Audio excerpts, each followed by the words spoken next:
Isang gwardya na kukuha sana ng police clearance sa Maynila, arestado nang madiskubre ng mga pulis na meron pala siyang standing warrant of arrest sa Isabela.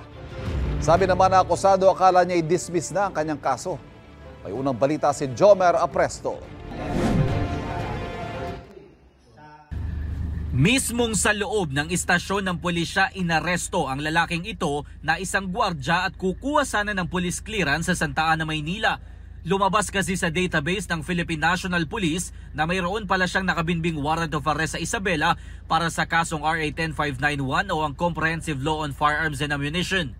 Unang-una, siyempre nagulat siya dahil hindi niya in-expect na lalabasan siya, hindi niya in-expect na magkakaroon siya ng record doon sa police clearance kasi nga inisip niya napakatagal na panahon na. 2016 pa ito.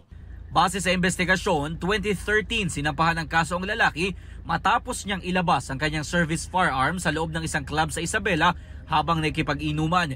Nahuli siya doon at nakapag-post siya ng bail. After noon, hindi na siya umattend ng hearing kaya nilabasan siya ng mandamiento de arresto. Ayon sa akusado, inakala niyang dismiss na noon ang kanyang kaso. Hindi po ako nagtago.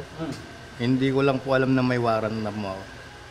Naghihintay po ako ng schedule ng hearing. Hindi ko lang po siguro alam na may dumating sa bahay namin sa probinsya o na-miss ko lang daw. Na-miss ko lang siguro. Ipinagtataka raw niya kung bakit nakakuha pa siya noong 2021 ng police clearance kung may kaso pala siya.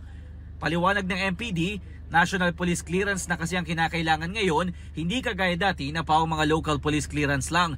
Sa ngayon, nasa kustodiya ng Santa Ana Police Station na akusado habang hinihintay ang commitment order ng korte. Pinag-iipunan pa raw ng kanyang pamilya ang kanyang piyansa na abot sa 120,000 pesos.